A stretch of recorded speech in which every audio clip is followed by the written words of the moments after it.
Selamat pagi Bapak Ibu sekalian yang dikasihi oleh Tuhan. Kita patut mengucap syukur kepada Tuhan karena pada tanggal 17 Agustus hari Senin yang lalu, kita sebagai bangsa Indonesia boleh memperingati hari kemerdekaan kita yang ke-75. Itu suatu anugerah dari Tuhan yang begitu besar. Karena selama beberapa ratus tahun, yaitu 300 tahun lebih, kita bangsa Indonesia dijajah oleh bangsa lain. Namun, dengan kemurahan Tuhan, kita boleh dibebaskan dan diberi kemerdekaan. Yang sampai hari ini sudah 75 tahun. Oleh sebab itu, saudara, di dalam mendapatkan kemerdekaan ini tidaklah mudah. Kemerdekaan secara fisik ini kita boleh dapatkan melalui pengorbanan-pengorbanan daripada pahlawan-pahlawan bangsa kita yang ada di seluruh tanah air, dari Sabang sampai Merauke. Saudara, kemerdekaan fisik itu memang penting sekali bagi satu bangsa. Karena dengan kemerdekaan itu, kita bisa maju. Dan saudara bisa melihat, kalau dibandingkan dengan 75 tahun yang lalu, bangsa Indonesia, negara Indonesia, sudah menjadi negara yang lumayan maju, saudaraku. Ya, tidak ketinggalan jauh dari negara-negara maju. Namun, saudara, perlu kita ketahui, kemerdekaan itu sebetulnya ada lagi yang lebih penting. Yaitu apa, saudara? Kemerdekaan bukan secara fisik tetapi secara rohani. Nah, pagi hari ini saya mau membahas mengenai kemerdekaan sejati, yaitu kemerdekaan rohani yang Tuhan Yesus katakan di dalam Yohanes 8 ayat 30 sampai 36. Kebenaran yang memerdekakan. Ayat ke-30, setelah Yesus mengatakan semuanya itu, banyak orang percaya kepadanya.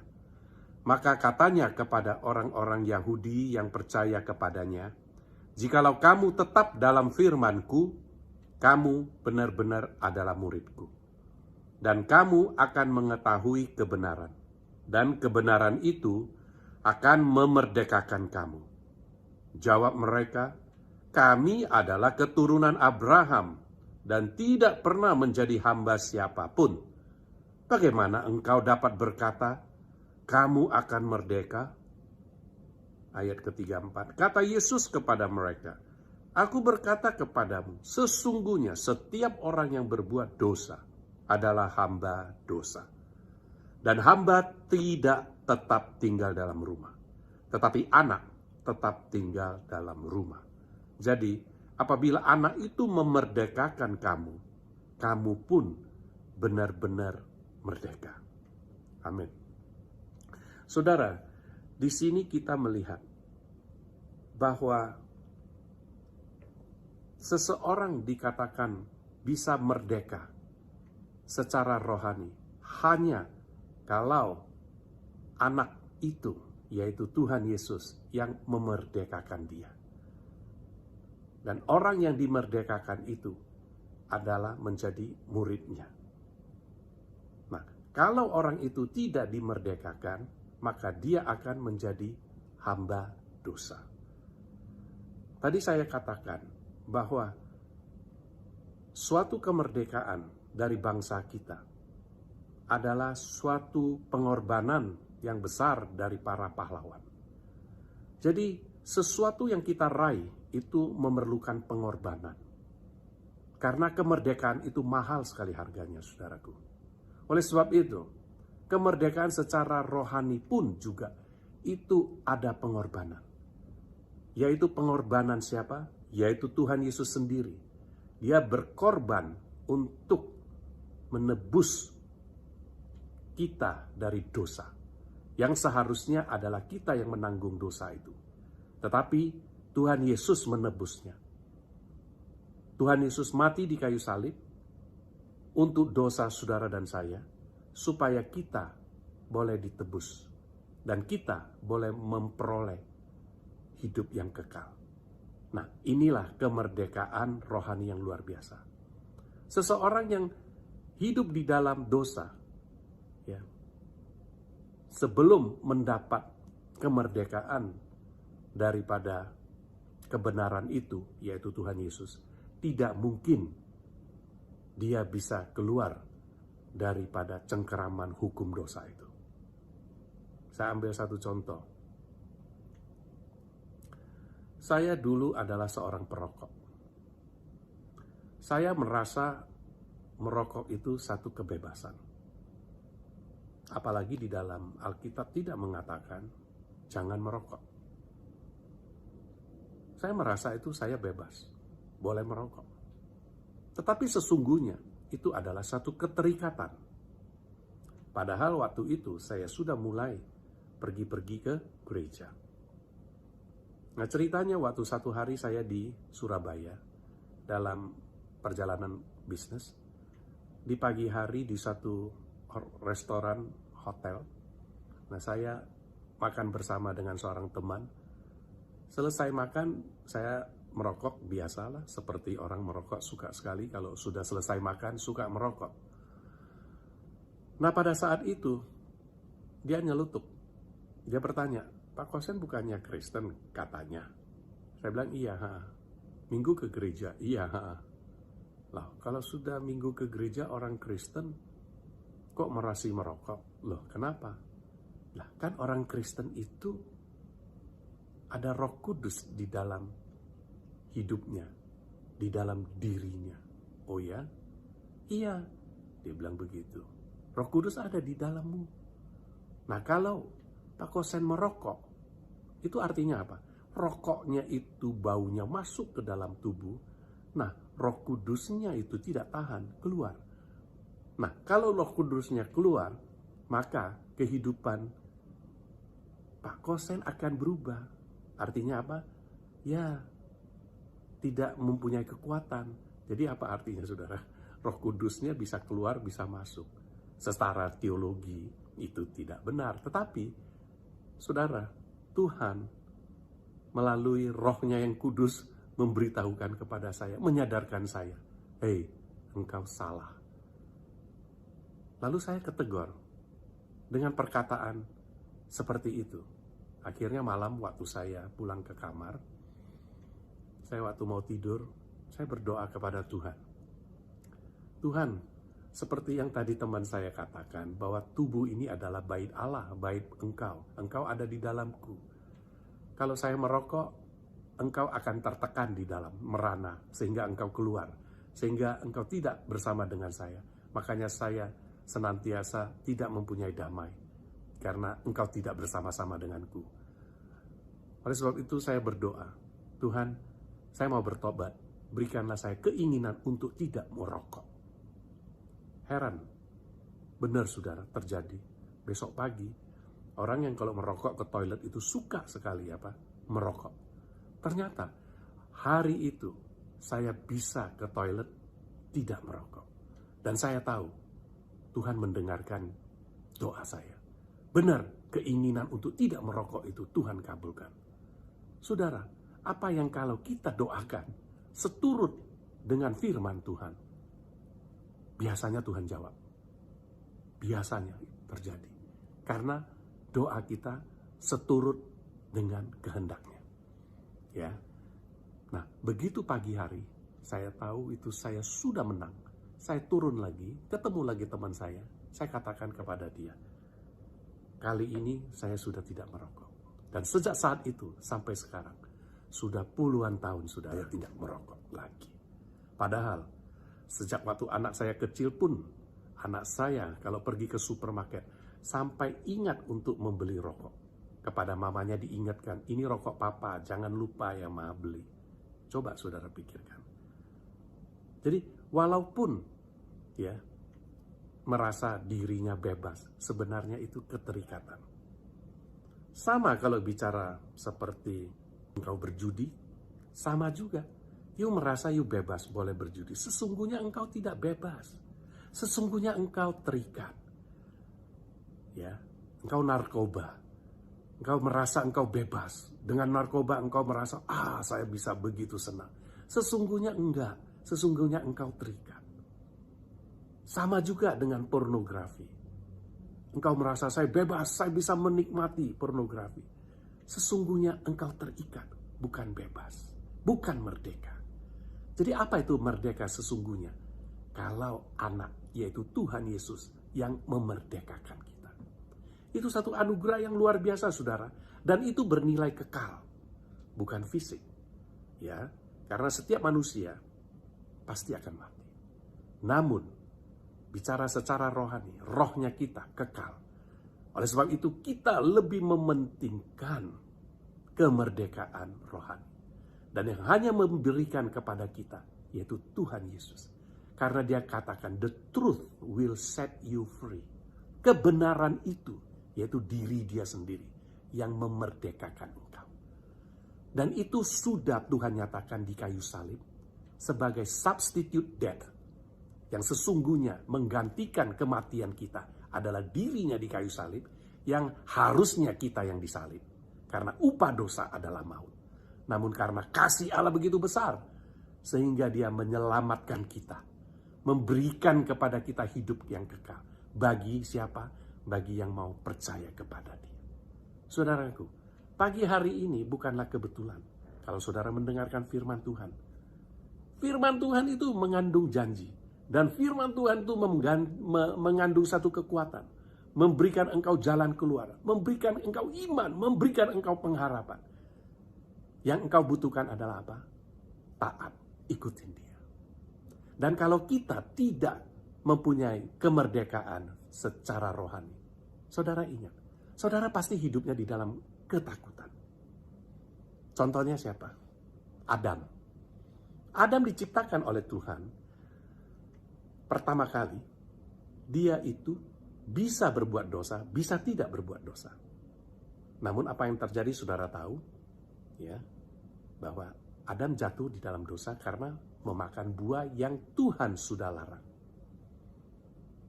Nah, pada saat dia makan, itu sudah melanggar firman Tuhan. Dia sudah berdosa karena melanggar firman Tuhan.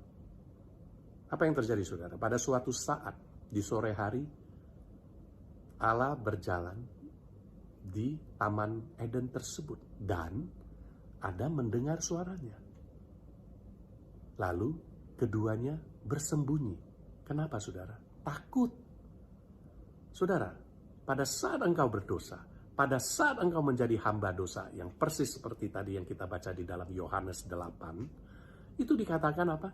Pada saat engkau menjadi hamba dosa, saudaraku, engkau mempunyai ketakutan. Ya.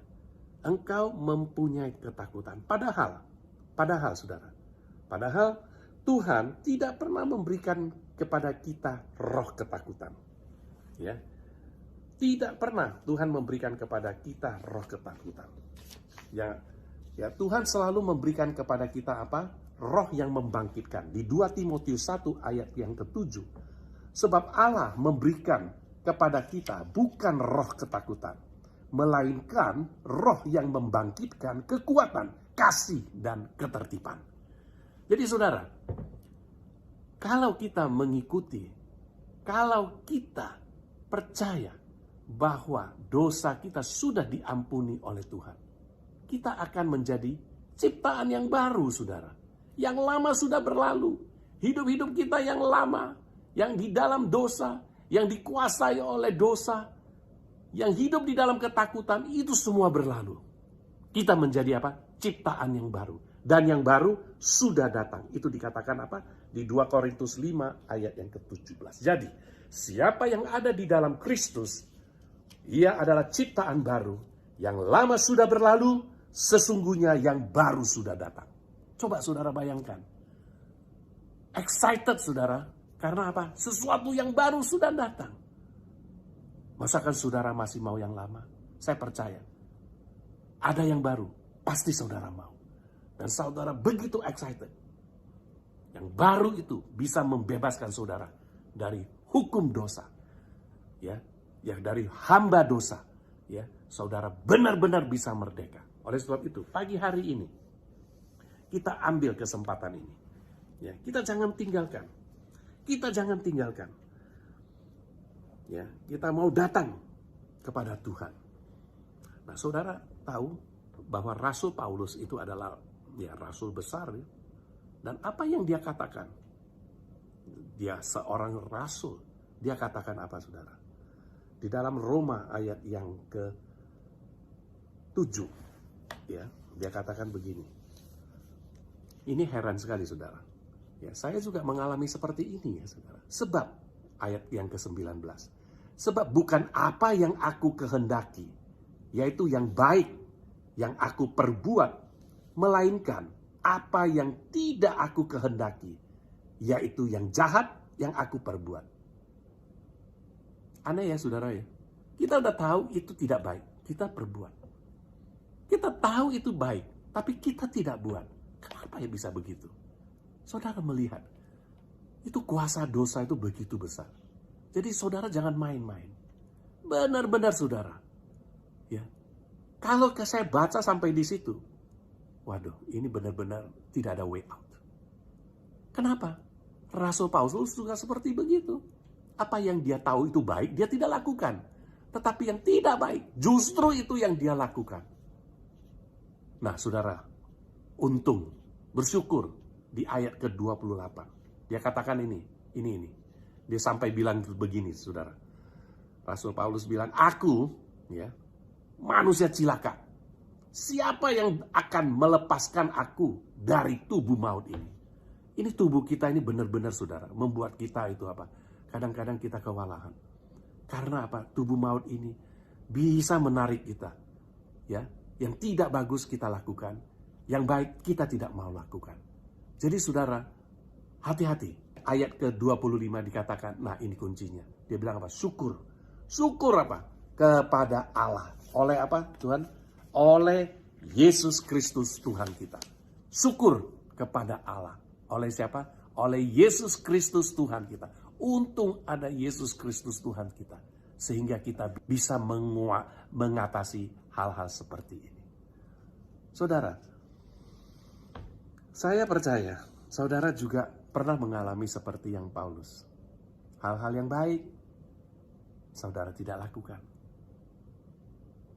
Sesudah kesempatannya lewat, saudara merasa nyesal. Aduh, tadi seharusnya saya berbuat baik ya. Saya seharusnya berbuat itu. Kesempatannya sudah lewat. Ada juga kadang-kadang saudara sudah melakukan, tahu itu tidak baik, sudah dilakukan. Baru waktu malam hari, saudara waktu berdoa menyesal, Tuhan, kenapa saya berbuat yang tidak baik? Saudara, kita masih hidup di dunia ini yang sekarang ini di dalam masa pandemi. Kali ini cukup panjang, saudara. Sudah 5 bulan kita kebaktian di rumah kita masing-masing. Sesungguhnya pada saat saya berbicara di gereja ini, saya melihat bangku-bangkunya kosong. Saya teringat pada saat kita semua boleh berkumpul. Alangkah indahnya, saudara. Makanya, saudara, tidak semua kesempatan itu selalu ada. Pada saat kesempatan itu ada, raihlah. Karena itu adalah kesempatan engkau. Yang kemarin sudah berlalu, sudah menjadi sejarah. Yang akan datang belum tentu saudara bisa meraih. Tetapi yang saat ini, ambillah. Nah, kalau saudara belum sungguh-sungguh mengenal Tuhan, pagi hari ini benar-benar datang kepada Tuhan, buka hatimu. Tuhan, masuk di dalam hatiku. Sungguh-sungguh saya mau menjadi murid engkau. Bukan sekedar percaya. Karena murid, engkau akan diberkati dengan kebenaran Tuhan. Dan kebenaran Tuhan itulah yang memerdekakan engkau. Amin, saudara. Nah, oleh sebab itu di pagi hari ini, saya ambil kesempatan ini supaya semua kita mulai belajar, ya, dengan kita mendapatkan kemerdekaan daripada Tuhan Yesus. Kemerdekaan daripada kebenaran itu.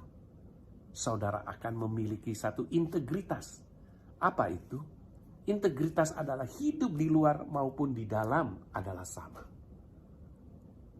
Banyak sekali ya orang yang saya lihat HP-nya tidak boleh di istrinya atau suaminya buka.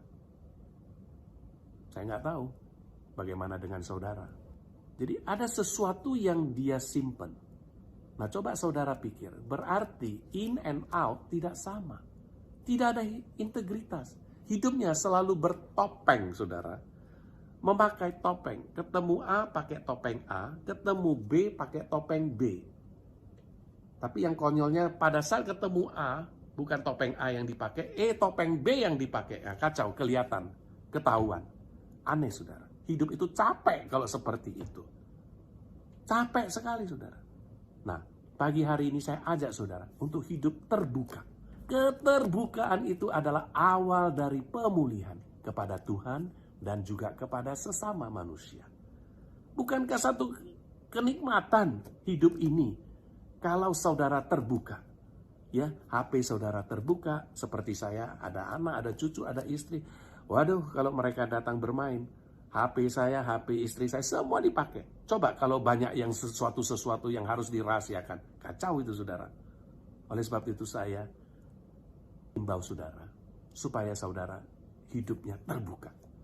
Ya, mempunyai integritas, di luar maupun di dalam sama. Apa yang engkau bicarakan, apa yang engkau lakukan.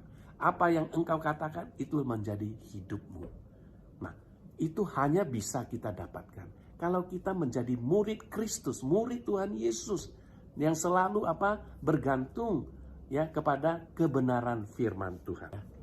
Saya harapkan sesudah kita mendapatkan kemerdekaan fisik, kita dapatkan lagi kemerdekaan rohani.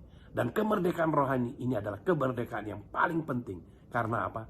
Karena kemerdekaan inilah ya yang membawa Tuhan Yesus dari surga datang ke dunia, menyelamatkan kita.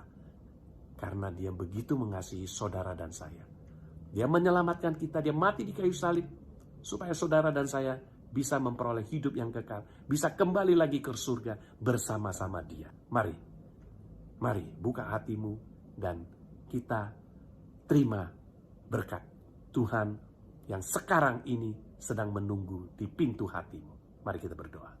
Tuhan, kami mengucap syukur karena kebaikan Engkau, karena kasih-Mu yang begitu besar kepada umat manusia, sehingga Engkau mengaruniakan anak-Mu yang tunggal, mati di kayu salib untuk menebus dosa-dosa kami, sehingga kami yang percaya dan menjadi murid-Mu memperoleh hidup yang kekal bersama Engkau di surga, bukan binasa. Oleh sebab itu ya Tuhan, terimalah setiap kami ya Tuhan, yang sudah membuka hati, sehingga Engkau masuk di dalam hati kami. Dan Engkau menjadi penguasa, menjadi raja di dalam hidup kami. Sehingga kami tidak lagi hidup di dalam ketakutan, tetapi kita hidup di dalam kemenangan. Tuhan Yesus, berkati setiap kami yang sudah mendengarkan firman-Mu. Kami mau terbuka, supaya ada pemulihan dengan Engkau dan sesama. Kami mau hidup berintegritas, baik di luar, baik di dalam. Apa yang kita katakan, itu yang kita lakukan. Tolong setiap kami ya Tuhan. Terima kasih ya Tuhan. Di dalam nama Tuhan Yesus Kristus kami alaskan doa ini. Umat percaya sama-sama katakan amin.